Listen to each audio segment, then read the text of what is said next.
Hello, how we doing? It's Friday, it's 8 o'clock, we're live. And yeah, it's good to be back on. Don't know what I got these in. It's good to be back on. Let me know if you can hear me, if you can see me. Should be able to. And let me know. Just wait for some people to join. Yeah, just had a couple of weeks off. And had some. Hi Sally, hope you're well. Had some personal and business issues come up over the past few weeks, and just sort of piled in on me, and yeah, so I took a bit of time off things to focus on sorting that out and doing all that. You may have noticed I've not posted videos on YouTube for a bit either, and that's because that was part of what was stressing me, to be honest. I like doing these lives, I like having a chat and stuff, and I enjoy doing the videos. I enjoy coming up with video ideas and, you know, making the videos and putting them out there, and people to watch them. And but what I don't enjoy is learning how to do it. You know, learning about the algorithm, learning about what YouTube wants, what it doesn't want, so on and so forth. And I was doing more of that than I was doing of anything else, and it was completely consuming me. And and then you become addicted to looking at many views you got and stuff like that, and it was just making me miserable. So took a step back a bit from making videos. I'll be doing these live still. I probably will do videos in the future, but for the time being, I just plan on doing this once a week, and that's that really. So yeah, don't expect anyone else to take your advice if you don't follow it yourself. That's exactly true. I don't expect any of my clients to do anything that I'm not prepared to do myself.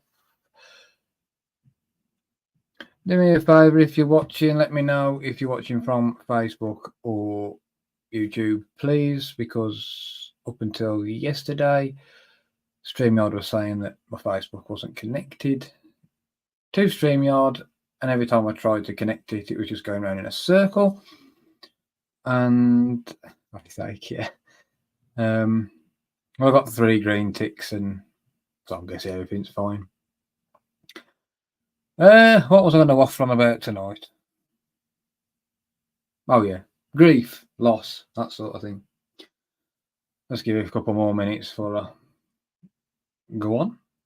Get yourself a cup of tea, everybody.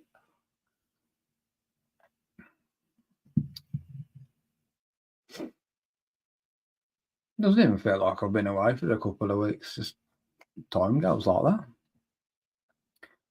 But I would plan a date with a couple of people off YouTube to go around and do some hypnosis stuff with them and have a laugh, which would be good. I haven't done the fun stuff, if you like, the stage stuff for a while, so it'd be good to blow the cobwebs away from that and have a laugh and hopefully get some good videos and things like that. So I'm looking forward to that, whenever that will be. And if you're watching, say hello. Let me know if you're watching from Facebook or YouTube, and we'll crack on. So, grief, loss, we all go through it, part of life. And that's the thing. When it happens and we lose somebody that we love, cared about, that we're close to and stuff like that, it can hit us like a ton of bricks. I mean, those of you who don't know, the reason I got PTSD was from when my dad died. And when you have PTSD, that you sort of, it can be impossible really to go through the grieving process in a healthier manner. It was so many years later really that I could do it when I saw that had cleared up. But I'm going to say something now, because I'm blunt and because I give the honest, in your faceness of me. When somebody dies who you love and care about, nobody else cares. It's as simple as that. You get the people around you, your family, but obviously they go, if you're all, it's a family thing, they're grieving their own way, they're doing their own thing, and so on and so forth. And sometimes people clash. Some people are on different ways of doing it, and so on and so forth. And but life goes on for the living, and that's a fact.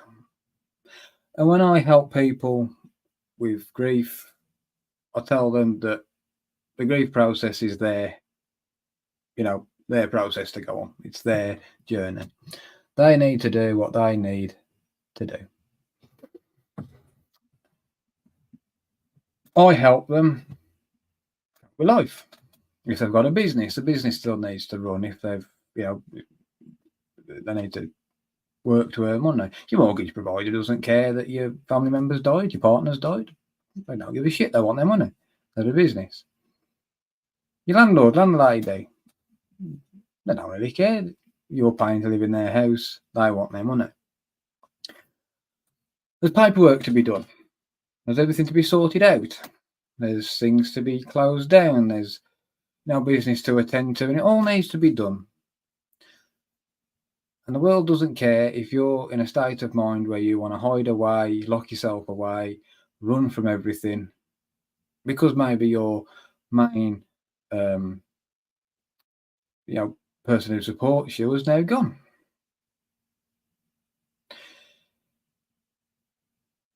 Even though a lot of the time, especially when we're about, the brain screams for change, and that's why we have depression and anxiety and stuff like that. It's screaming for us to make changes and get rid of the stressors. At the same time, it also doesn't like sudden change, unless it can see a massive progression of something, or a positive. So if that person who's been your teammate, if you like, is now just gone,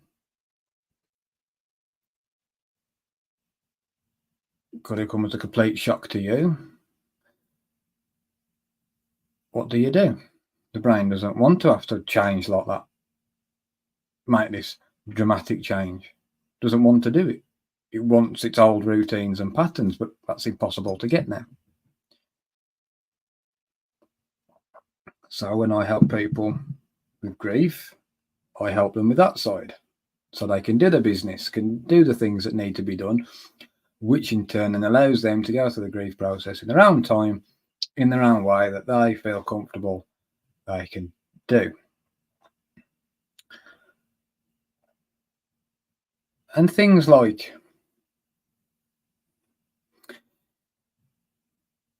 it's not about getting over that person or anything like that. It's about doing what you need to do, because the living need to live. What that means to you is a personal thing to you. And again, when we chat, I find out what these things are for you. I've worked with people who have been stuck for many, many years because they've... So, right, obviously when someone dies, we get sad. That's normal. That's what I call a human emotion, right? Sadness. The emotions we don't need are any guilt, anger, or regret of not doing something. And these are quite common. Again, my own story, I had all that guilt and shame and that I didn't help my dad die when he was dying, because he was struggling and I did nothing. So I had all that guilt and anger and all that, and that's what held me back. Obviously, when I think about my dad dying, I feel sadness and I miss him. And I mean, that's normal because now I don't have those visions, those images in the head and want to rip my own head off or somebody else's head or, and just do really irrational shit. Some people go to drink and drugs because it numbs up there and they think that it's helping them. And of course, there's the other one where you go to the doctors and they palm you off with tablets that numb your brain for you.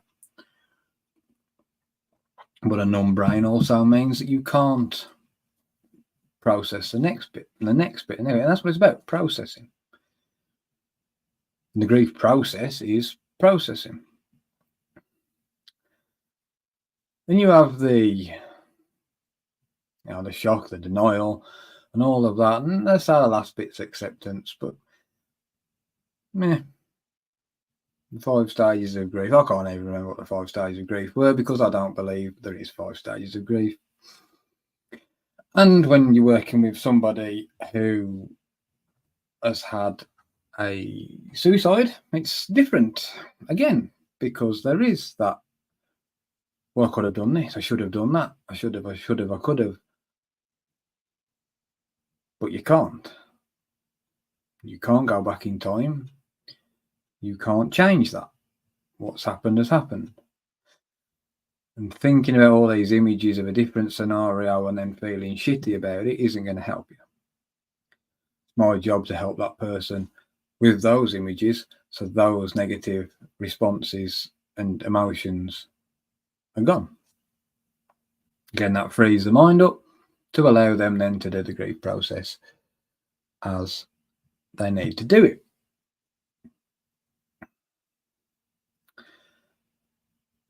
And it's not just when a person dies, it can be when a pet dies as well. I've helped a few people grieve with their pets. Because a loss is a loss. Same with relationships.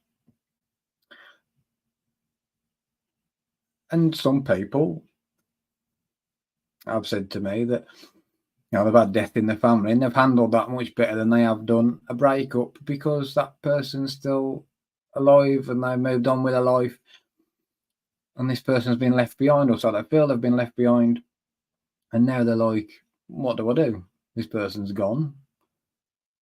How do I cope? What do I do now? How do I, especially if they've been together 5, 10, 15, 20 years, whatever.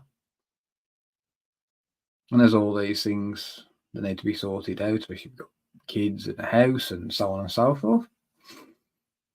And again, you go through a grief process with that. Now add on top of that as well, everyday stress. Stresses of running your business, of working it, just getting the money together to feed yourself, your family. All these are stresses. And these stresses don't stop just because you've lost somebody. That's a fact. The world does not stop to allow you time to get back on track. It doesn't. It goes on. And everybody else's life goes on, and you can be left behind. And then the more you feel that you've been left behind, the harder it is. Get a grip and catch up, basically.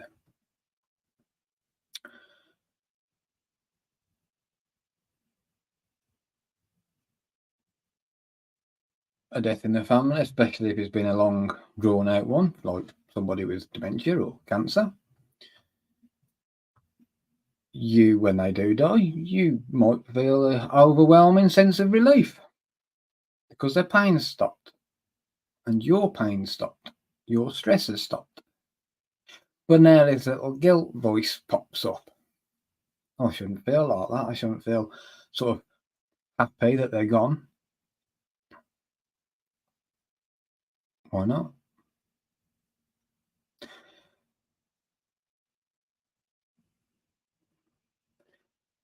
I think the only death that I can recall, the family member for me being a short shock was the death of my uncle in 2020, and my brother-in-law taking his own life.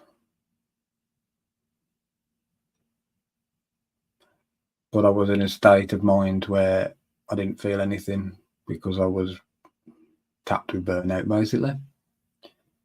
In 2020, as most of you know, if you watch my stuff, that was the year I was going to end it all. So, didn't feel anything. I couldn't feel anything. Everybody else, my dad, my granddad, my gran, they all died over a period of time. They had cancer or dementia. So you sort of got yourself ready for it, You knew what was going to happen. You can sort of get yourself on that path, if you like. You know it's going to happen, so get yourself ready. Didn't expect how it happens, but it did. And then the result happened for me.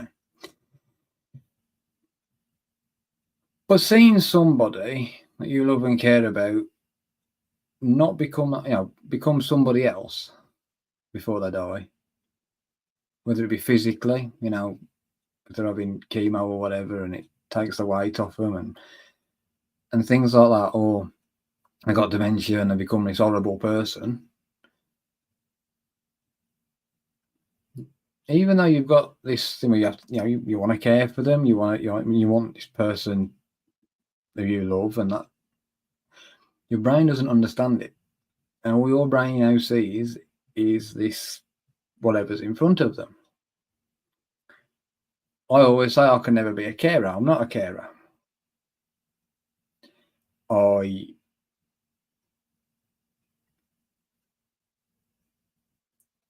I'd freeze up. I always said I'd rather, if I saw someone being mugged in the street, I could get involved in helping them easier than I could watching somebody have a heart attack.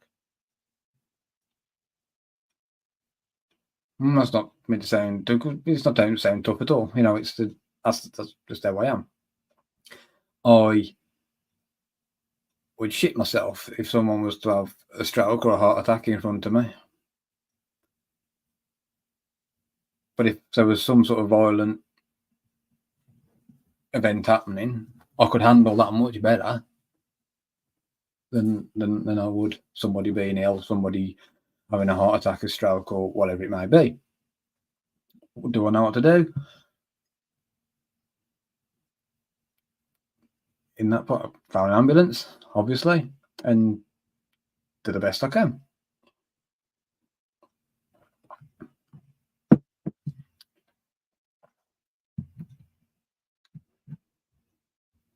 I felt like that relief that Dad wasn't in pain anymore or suffering. I really didn't feel guilty at all. It was horrible watching him slowly declining, and I don't feel guilty. That's brilliant, and that's good that you didn't get any of that guilt and stuff like that. And again, my guilt when my dad died was about some utter shite. If I did stick a pillar on his head, or if I did whack all that morphine in it and ended it for him, okay, he wouldn't have suffered. But then, what would my life have been? Would the nurse have known next day? Would she then have to phone the police? Would so on and so forth? Who knows? Can't go back and find out. Neither do I want to now.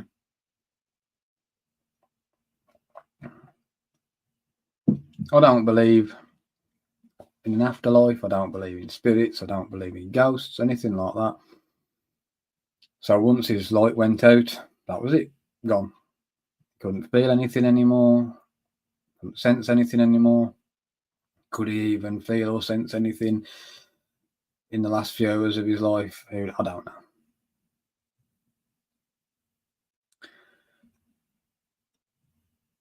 But the emotions that I had after that event were utter bollocks. It was shit. there's something that I couldn't change. At the end of the day, the choice was there, and I made my choice. But I felt bad for it after, for many years. No, I don't. I believe I made the right choice. And again, as I say, I don't believe in ghosts or spirits or anything like that. But if a client of mine does, and they have a strong spiritual thing, that's fine. That's their belief. I'm just a tool to help them get from A to B. And some of the sessions I've had, with not for grief but for anything really, look like a bloody exorcism's going on. So because I don't believe in ghosts, so I don't believe in demons and shit like that. So am I doing an exorcism? No. Am I getting rid of evil thoughts in somebody's head that their brain's conjured up and emotions that their brain has linked to these? Yes, I am. Do I understand how the brain works in this situation? Yep. This is how I can help my client. One of the powerful things that I can do and do with people with grief is when they're ready, especially if they've got something to say to this person, and they is put them into hypnosis, and then I just shut up and let them talk to the person that's gone. And again, that's what changed my brain, my mind. Was I sat in my dad's favourite bar in Spain, and he told me, forget about it, there's nothing you could have done, it's dealt with. It's all over. I just felt that weight go like that. And that works because the brain can't tell the difference between thought and reality. So as far as my brain's concerned, I sat there with my dad and he told me those things, even though I know rationally that I was just sat in the therapist's office in his nice comfy chair with my eyes closed, and it was all in my imagination. But that is the power of our mind. So when somebody's hit a barrier with the grief process, when somebody needs to take the next step but they can't because they've got these things they want to say, there you go. Here's your opportunity to say what you need to say. And it's about what the client wants. Now, I don't go forcing something that makes them feel better and things like that. It's not about that. They do what they need to do for them to release things, for them to get over something, for them to move on from something, to let something go, whatever it may be in their mind, whatever's holding them back. It's got fuck all to do with me. Absolute nothing to do with me. I don't ask questions. I don't. Some people sit there and they're in floods of tears and stuff like that, and I'm just sat there drinking my cup of tea because it's nothing to do with me, whatever it is they're doing. Unless I can see them in distress, like, if I see them in distress or they're getting angry maybe or something like that, then I'll step in. Other than that, do what you need to do. When you're ready, open your eyes. And I'll sit there, and I have sat there for sometimes 5 minutes, sometimes half an hour. But they've done what they needed to do.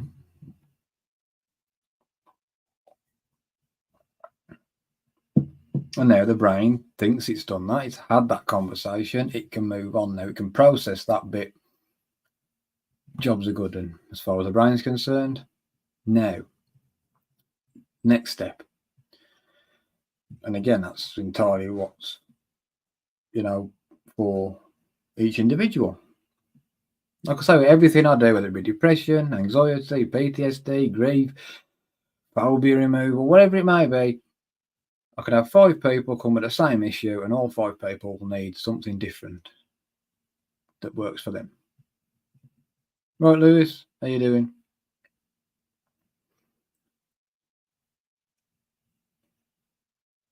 It is a hard time when you're grieving, when you've lost that support, when maybe the whole family's now altered, gone on its arse. I always say to people, nothing like a death to sort a family out. That's what it does. I come from a big family. Fucker talks to each other. Because every time someone's died, there's been a falling out. Now I know why that happens. People grieve their own way, and we get our own little group. Or Lewis, come on now. It starts at 8 o'clock. If you can't be bothered to show up until nearly past, have a word with yourself, please. Run about grief and loss. Get on board. Thank you. He's a good lad, Lewis, really.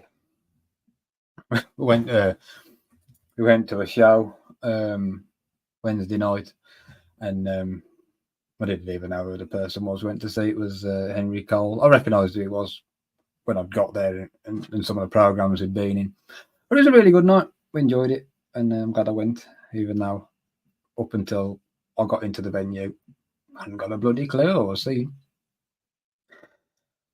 Where was I? So, thank you, Lewis. Put me off my bloody path of thought now.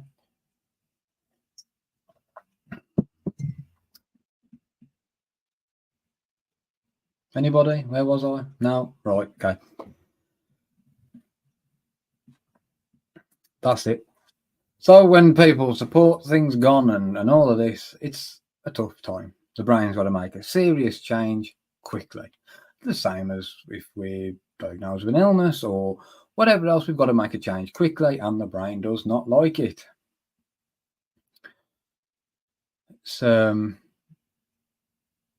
But it has to happen. You have no choice.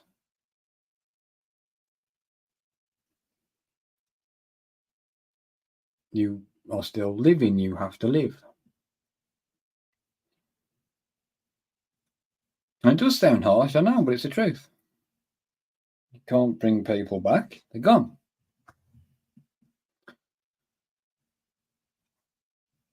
And they don't know. Well, again, I've got no scientific proof really of whether they can or can't, but I believe that they can't. I don't know what your life, is doing now, because theirs been shut off. It's gone. That's my view anyway. Maybe you don't share that view. That's fine. But and again, whatever brings you comfort. To me, I find comfort in that when we die, brain switches off and it's like a light switch. Bing. That's it. Everything's off. We don't feel anything. We don't see anything. We don't sense anything. We don't know anything. It's just off. Same as it was before we were born. Nothing. That gives me comfort, knowing that that's what happens. If you want to believe that there's an afterlife and that you can see the people your family and so on and so forth, or the people that have died are looking down on you, and that brings you comfort, crack on with that. Who's to say who's right and who's wrong?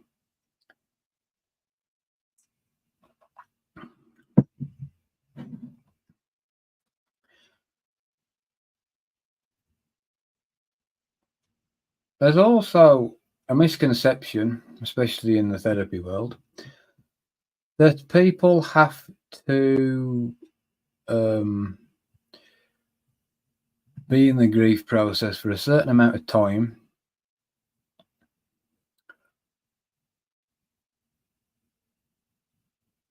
before they can get help with something. That's not the case. When somebody wants help, you can help them. If you know what you're doing, if they're ready for the help, they can be helped. Same with anything else. If someone doesn't want the help, you can't help them. And there's only so much trying you can do anyway.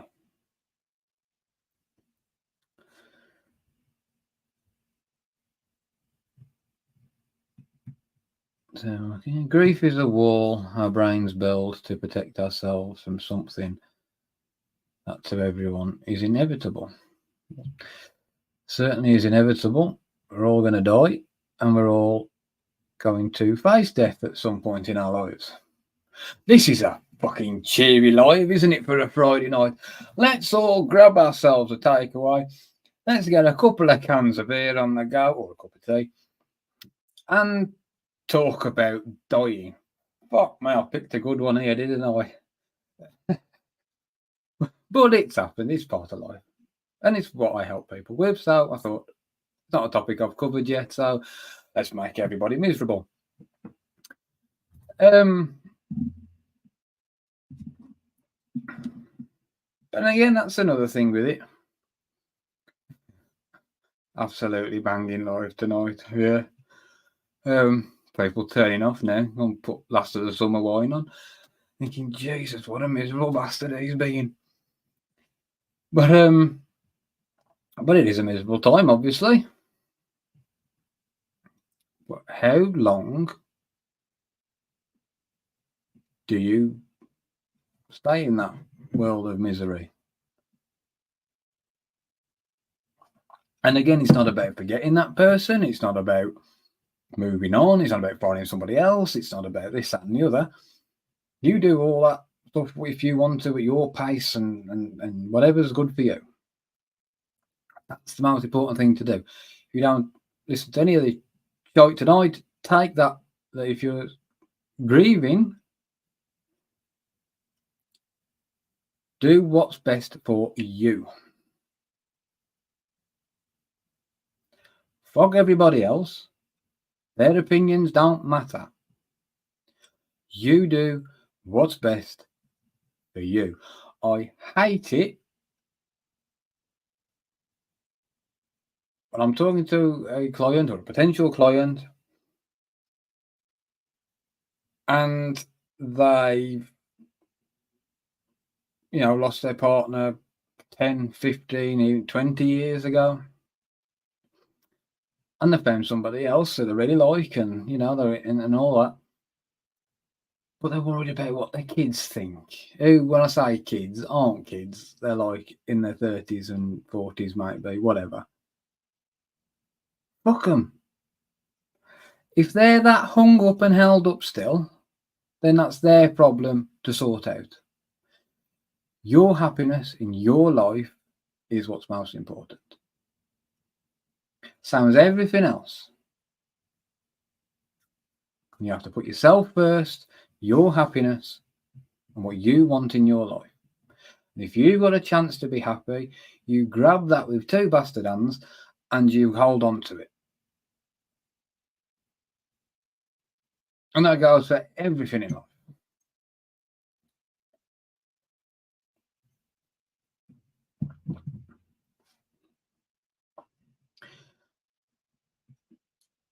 My dad died in 2014. My mum's got a new partner, and her life's completely different now to what it was when I was growing up and that. And she's got to have been with him now, what, 5, 6 years, I think. And they're both very happy, and he makes her happy, and I'm happy for him. And I've never, ever, had anything negative to think or say about it.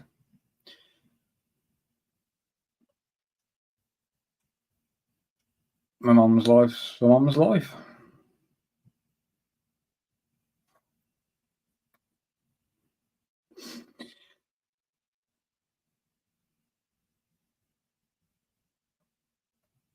And again, that could come for a person a year after, 5 years later, 10 years later.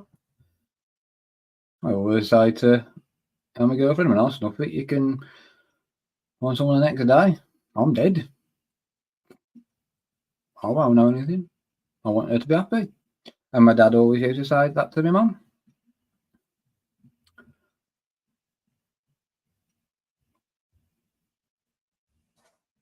there's also this culture, I guess, of what people think you should be doing. Again, bollocks to what they think you should be doing. Do what's best for you. If you're struggling, get some help. You need to go through your process, however that may be, if it's personal to you, and do what you need to do. Again, human emotion to be sad, it's human emotion to miss somebody, to grieve for that person. It's not nice. And if you've got these feelings of anger, regret, of anything like that, those emotions need shifting. People who post shit online that make it, I hate anything that makes suffering like a badge of honour. Fucking winds me up. Right?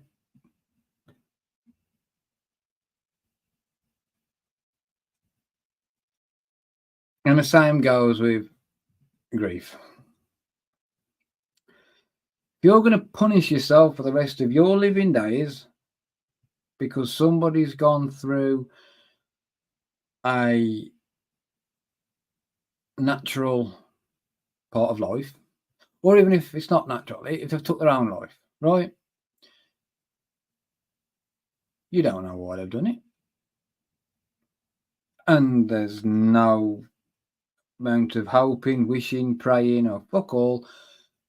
Unless you can build a time machine, can you do anything about that? Again, another cold, hard fact for you.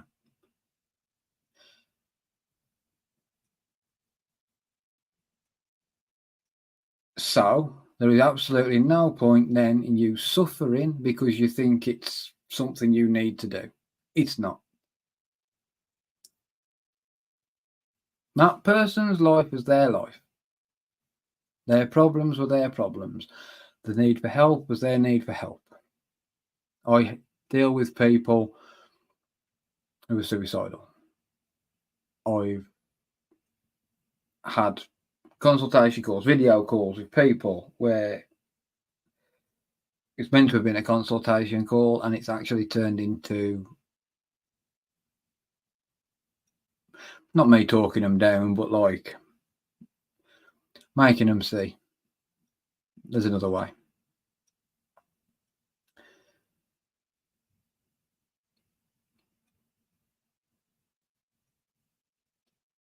Now, I'm trained in suicide and self-harm prevention.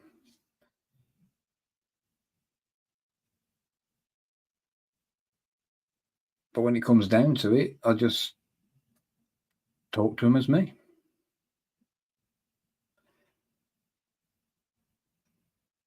And I ask them questions, the right questions.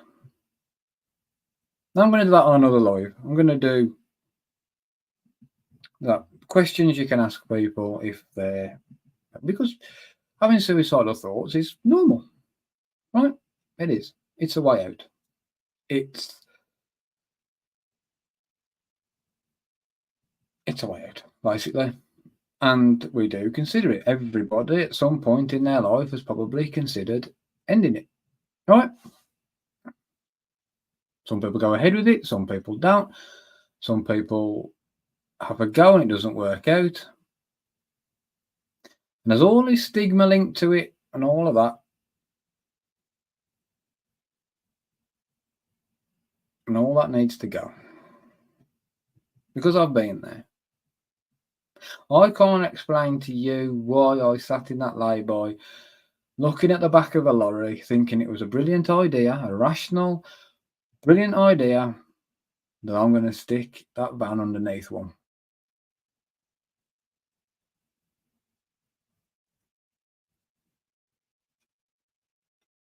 I can't tell you why I used to race the van round like I was trying to kill myself.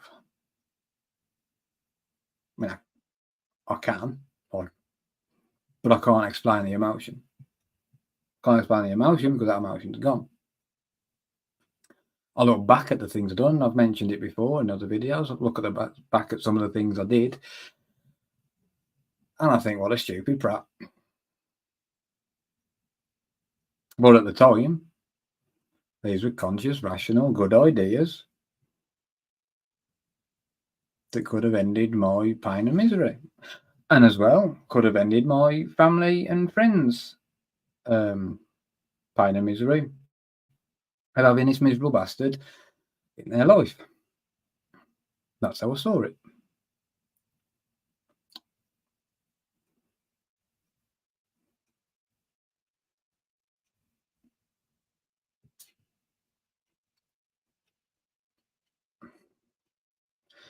You know, I had to go through training to spot different signs to see things that the majority of people don't see. And it's not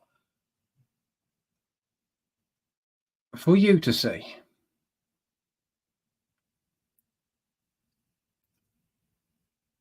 It's not for me to see. Until somebody comes to me and says, Chris, I'm feeling like this. Can you help me? I have to then ask them the right questions to get them to a solution. Other than that, it's not my problem. It's not your problem. It's their problem. It's their problem to sort.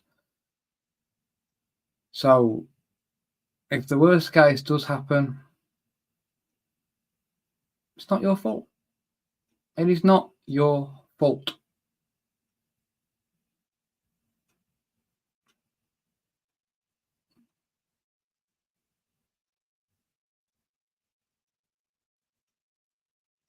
And it's as blunt as that.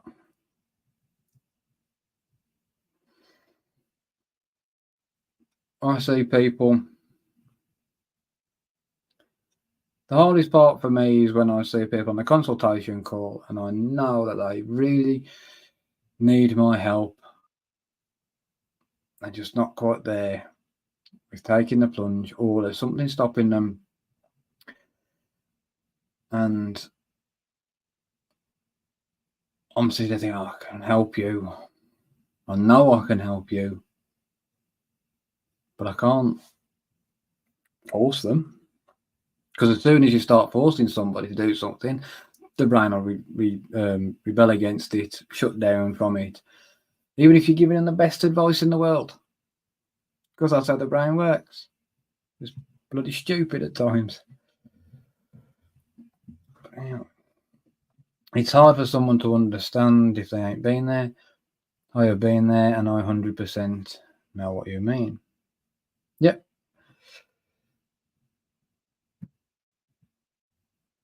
I can explain to you in great detail the events, what led up to the process of what I went through and so on and so forth, but I can't now rationally tell you the whys, because it doesn't make sense to me now.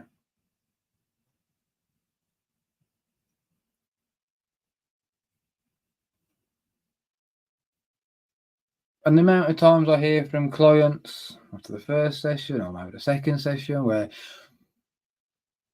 they just say to me, am I ridiculous for how I felt? No.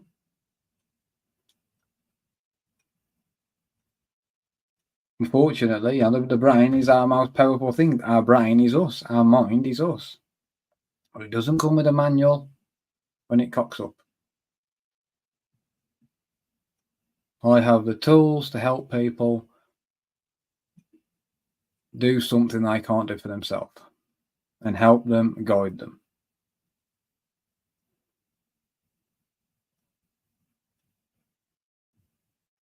I can only help people who want the help.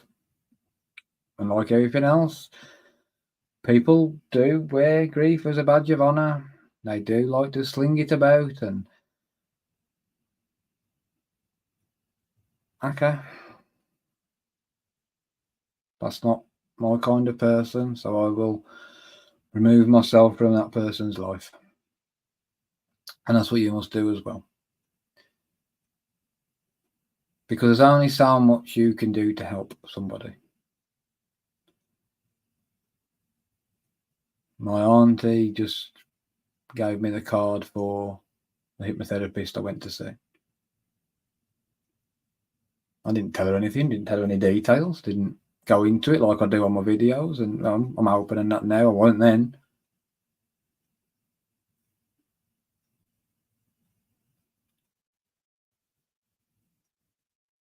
I called him.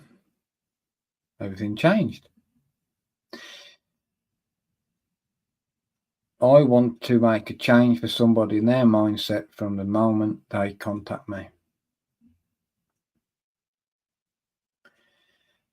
And if I know that you want help, but you're not quite there yet, I'm still going to be there to chat with you,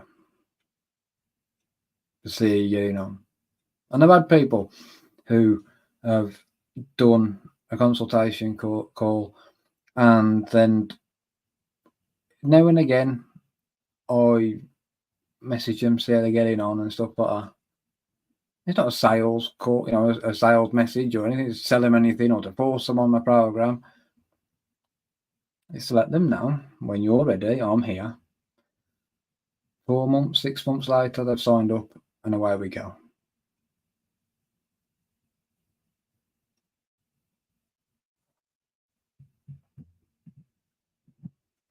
And with your help, them thoughts went away after my first session. Forever thankful. Thank you. Nice to be appreciated. No, but and then there's only so much I can do. I know you changed your life, did everything that I says is you need to do after the session, and you did everything, and the change was you, not me. It's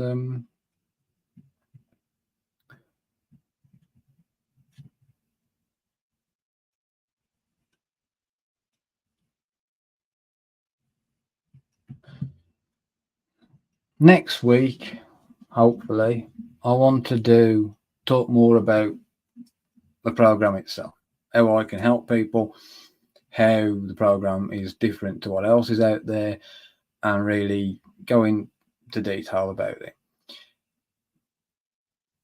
As I mentioned before, if you want a free session and you're willing to come on live, I'm not going to do anything off screen. I don't want to.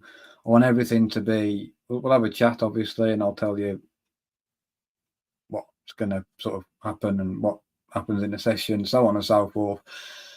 And then if you think you want to be part of that, fine. We'll go on live and we'll do it. But obviously, it'll be like a instructional thing, so I will be telling people what's happening and so on and so forth. If that's something you're interested in and you want to do that and have a good clear out and you're willing to come on live, I'd love to do that and showcase what I do. And again, I won't do anything beforehand. I want you as a very first session, because I don't know what's going to happen. Never know what's going to happen in a session. Whether it's the first session, especially the first session, and I don't know even second, third session, whatever, what's going to happen. I don't plan anything because I just go with what the client presents to me at the time. There's no scripts from me, which I'll cover next week. So if you're interested and you'd like to do that and come on live and have a free session, then let's do it. And it can be, if you've got an issue you want to sort out, let's do that. I'm willing to do that. And yeah, never. I did used to do them on live on Facebook a couple of years ago.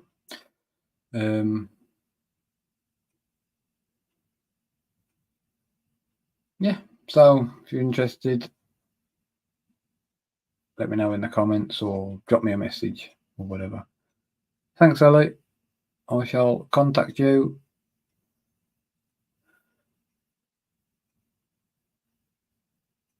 But yeah, I don't think I've really spoke about how I work or in great detail, and why I'm different and what you get for your investment. I'm not the most expensive in the country, but I'm not the cheapest either. And I've got my prices fixed so, I can make a living and give my clients the right amount of time that they need, because each person's different. Each person's an individual to me, not a label, not just another horse on a seat that's, and I have to see 30, 40, 50 people a week. No. And next week I will explain from start to finish the process. And as I say, I was a volunteer to come on live, have a session. We can do that. Then people can see what's going on.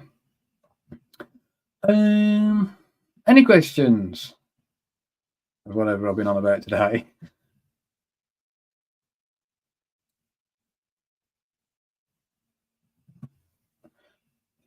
Yeah. And again, if you've got any questions later, feel free to contact me, ask me. If you do want help with anything, hang on.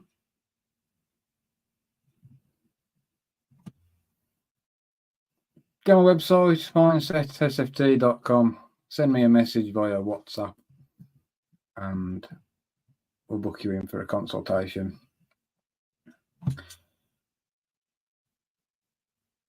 And see where we go from there. Well, I hope you enjoyed this live. And I've certainly enjoyed it. I've enjoyed being back. And yeah, I do enjoy doing these. I really enjoy doing these. And I don't know, not doing videos for a bit, having a break from them. I have had people message me about where your video's gone and people have said nice things about my videos, that it's like an extra session for them. It's helped motivate them. It's lovely to hear. Just wish I could get a good grasp of the technical side of it, so I get put in front of more people. But these lives seem to do all right. Like over the weekend, people will watch them and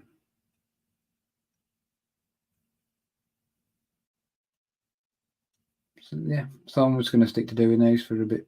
If I do have an idea of a video, I'll put it on and chat about it.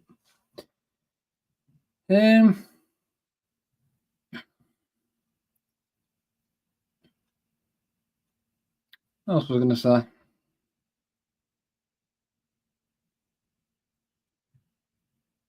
No, that's gone. I'm going to go and have my dinner now and watch some telly. Oh, internet went down yesterday. How did people cope without the internet? My God. Especially the youth of today. Oh, should have seen me. I was sat in bed last night reading a book like a caveman. But it is shocking, and when that happens, just how much we have to rely on internet now. You can't just put the telly on because everything runs off the internet.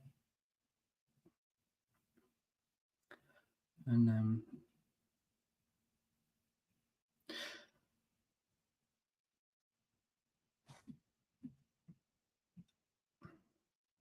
I read a book every night. I like audio books, and I've listened to loads of them, especially when I'm walking the dogs, that sort of thing. I ain't got the attention span anymore to read an actual book. I just drift everywhere. Last night I started reading Lost World, which is my favourite book, and my girlfriend bought it, man. It's a copy from, I think it's 1970 something, and it even smells like an old book. It's great. And yeah, I was reading that, and I've listened to the audio book loads of times. I know the story, off by heart sort of thing. I still couldn't read it. It was just, I'm just getting thick in my old age.